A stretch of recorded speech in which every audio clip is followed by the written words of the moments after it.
Here's Jerry Jones from yesterday's pre-draft press conference on why they haven't done new deals with Dak Prescott or CeeDee Lamb or Micah Parsons. I'll start it. We want Dak Prescott. So that's that. Who in the world would think that we're not working on it? I work on it. It pops open at 2 a.m. sometimes. What your actually question is why don't you have something done and negotiated and put in the drawer?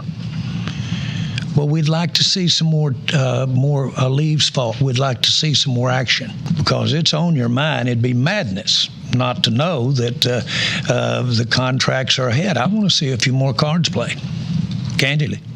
If you got trouble with when the timing is around here, it's because I'm not ready to go. Ah, that's strong right there. Who was he specifically talking about right there is what I want to know. That's a strong, hey, he wants to see how the leaves fall, how that, he's basically saying, like, whoever that was he was referring to, he's not sold they deserve all the money that they think they want. I mean, that's what that was right there. I would assume it's about Dak. Correct me if I'm wrong, backroom, but and when the leaves fall, is it other contracts? Is it more play? I felt like it was Dak. play. He said we want Dak Prescott. And that it was in reference to all three. Look, hey Chris, I'm not going to be that direct in my assessment. I think this is just his way to justify why they haven't done anything, and they haven't done anything because they have painted themselves into three different corners. Because they are cheap, they're short-sighted, and they're not as smart as they think they are when it comes to dealing with these guys. And now they're stuck. So you got to say something. You're asked a tough question, you got to say something. So words, lay out, next question comes. That's all it is to me. It's a bunch of meaningless fluff. They are stuck, they are screwed, and they screwed themselves. That's the bottom line. They waited too long to sign Dak Prescott to a second contract. They put themselves over a barrel. They did a second contract with him that puts them even worse over a barrel now. They've dragged their feet with CeeDee Lamb. At one point yesterday, he said CeeDee Lamb is waiting for Justin Jefferson. Do you think that's going to make it cheaper than what it would be right now? Now is the time to put a number on the table that CeeDee Lamb will say, forget about what Justin Jefferson gets. I'm taking mine now. Because it's only going to get more expensive. And it's not that CeeDee Lamb is going to try to get more than Justin Jefferson, but Justin Jefferson is going to pull, as we were talking yesterday, he's going to pull the bar for receivers higher than it's ever been. And all the other ones are going to follow in under him. Whatever CeeDee Lamb could take now is going to go up when Jefferson gets his deal done. So what are you waiting for? Micah Parsons, what are you waiting for? Waiting for Justin Jefferson to do his deal is going to make it harder to do a deal both for Lamb and for Micah. Because Jefferson, if he gets what he deserves, is going to be the highest paid non-quarterback. He's going to push the number for everyone. So Definitely. Parsons is going to want more, and Parsons is going to want more than Jefferson, and Lamb is going to want more than he ever would have taken now once Jefferson gets here. Yeah, well, I think that's and the problem. And they don't realize it. Yeah, I mean, I think they probably, I would be shocked. I would think that they've thrown numbers out to CeeDee Lamb. I'm guessing that he's going, wait, no, I don't want to do that. Justin Jefferson's about to blow the market up, and like you're saying, so he's. I would imagine in that conversation that he'd be the one dragging this feet a little bit there. But I mean, Chris, yeah, it's once the numbers are on the table, right. Everything changes. Look at what the Eagles were able to do with Devontae Smith. That's the difference between the Eagles and the Cowboys. The Eagles are proactive, and the Eagles are not cheap when it's time to pay their guys. They swooped in on the opportunity to get A.J. Brown 2 years ago. $25 million a year in new money. Here's Devontae Smith, 3 years in. Not a big guy. Injuries can happen. $25 million a year in new money on a 3-year extension. Boom. And Devontae Smith could say, well, I'm expecting to have a big fourth year, and between Justin Jefferson and Jamar Chase, I could play this out and I can get more than that. Yeah, but it's $25 million per year right now. Right now. Here it is. You don't think Dallas has offered CeeDee? You don't think Dallas has offered CeeDee Lamb something like that, right in that range, right now? I don't know. No, I don't think they have because they're cheap, they're short-sighted, they're not as smart as they think they are when it comes to dealing with these guys. Because look at how we broke down the contracts within the past couple of weeks. The Tyreek Hill Fugazi back end, it's really a $25 million extension and a $23.8 million contract from signing. Devontae Adams is not $28 million. It's closer to 22 or 23. 23 ballpark in new money is the current rate. And so I could see them around 22. Man, they didn't want to pay Amari Cooper $20 million a couple years ago. They traded him for almost nothing. They were going to cut him if they didn't have a trade, and he's been a steal for the Cleveland Browns. Yeah, well, the market went haywire after they traded him. Well, they made CeeDee Lamb their new lover, their new baby. He was, from Oklahoma. He's from the area. They loved him. He was a first-round pick. They, unlike Devontae Smith, who's got, it's Batman and Robin, it's only Batman in Dallas. There is no Robin. So they've cornered themselves with that too. But all I'm saying is I could see the other side of this of they've offered him $23 million, and he's going, No.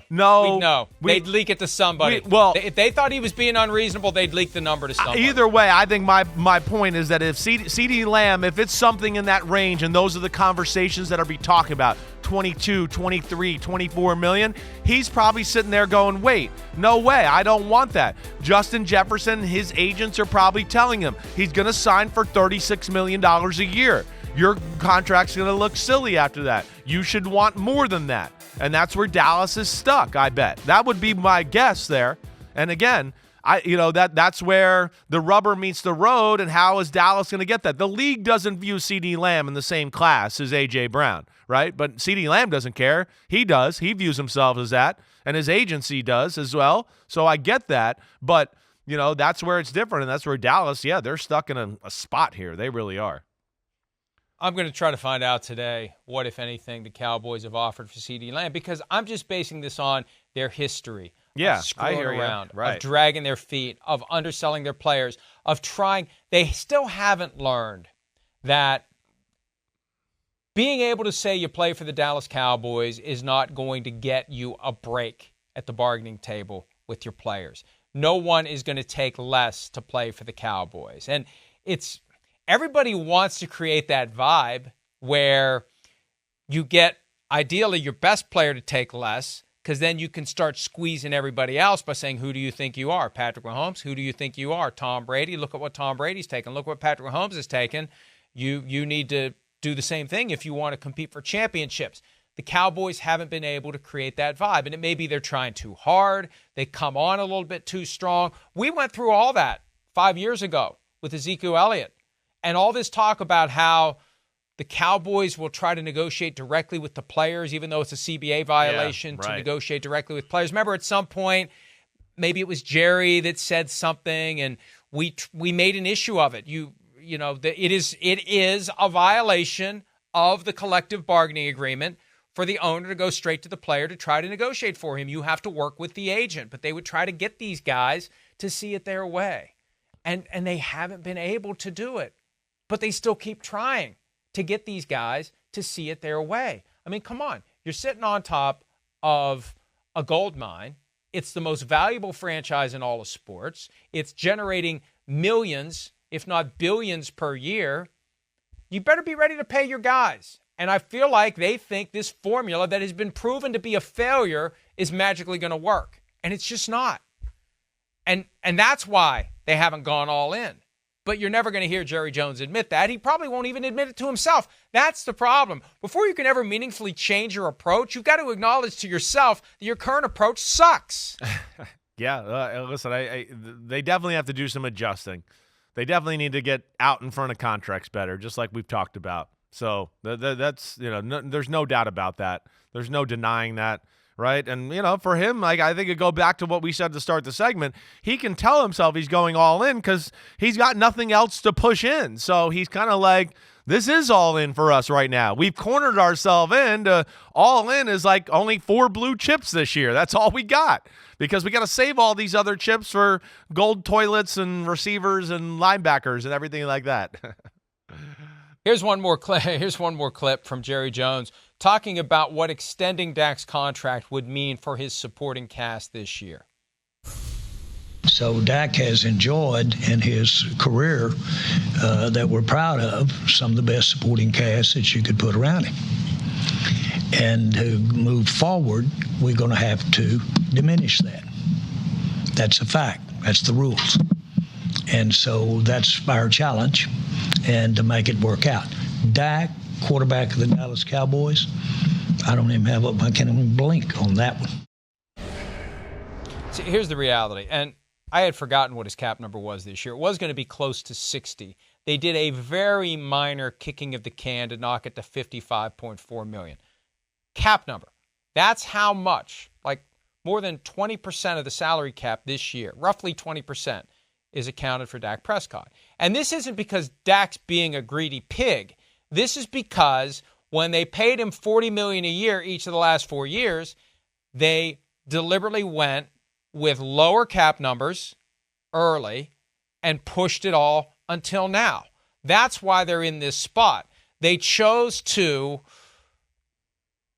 take lower hits then, bigger hits now, and now they're in a mess. And they need Dak Prescott to save them. And the only way he can save them is by doing a contract that allows them to do what they did 2021, 2, and 3, which is push cap numbers into future years. I mean, even next year, Chris, I got to get this number because this number is amazing. Assume Dak Prescott leaves the Cowboys after this year. Right. And I think I have it up here somewhere. I had it up. My computer isn't cooperating right now. If he leaves in free agency, he will account for some obscene number that I swear I'm going to get at some point. You know, the Vikings have $28 million this year under Kirk Cousins' name. The Bucs had $35 million last year under Tom Brady's name. The Cowboys next year, if Prescott leaves, will have some ridiculous number, and I promise I'll go ahead. Go look at it. I'll filibuster for a second. Go ahead. I got some things to say about this anyways, right? I mean, I hope you can listen to me at the same time because I think I'm going to make some good points. But, like, this is where I want to preface this. I really like Dak Prescott. You know that, right? I'm one that goes, I think you can win a Super Bowl with Dak Prescott. Now, I don't think Dak Prescott is a top 5 talent in football or going to be that guy that you say can ever just take over a game, right? Or, you know, bring a team that's maybe a little less than at the wide receiver position and all that and bring it to a new level. No, I don't think he's that, right? That's Mahomes, that's Josh Allen, that's that crew, that's Burrow. That's a special group right there, okay? But, so saying that, I have tremendous respect for Dak Prescott. I really do. But, right, they've given him leverage like he's, to your point, one of the 3 or 4 best quarterbacks in football, and they can't allow that. They got to let this play out. They got to let it play out, let this go for a year, and then sign him up next year if they want him or let him go. But to the point of like what you're saying here, right, he's got him over the barrel. He's got them in a tough spot, and he's got them in a spot where they're having to pay him like he's one of the 3 or 4 best quarterbacks in football, and that's not the case, and we know that. And they can't let that happen, and that's where I think they're going to have to just suck this up, ride the year out, and then see where it goes after that or as they get towards the end of the year if they want to extend them or do something like that there. All right, I think I have the number here finally. It took a while for the page to load. Next year, what they are looking at, once he is no longer there, it looks like it's going to be another $55 million next year for Dak Prescott if he's not there anymore. Right. $55 million this year and $55 million next year. So, you know, this is the reality with a franchise quarterback.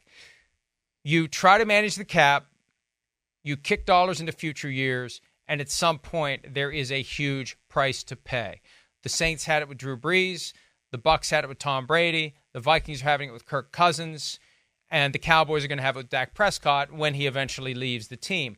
That's what gives him leverage, not just what he does on the field, but it's a lifeline to the Cowboys for their cap.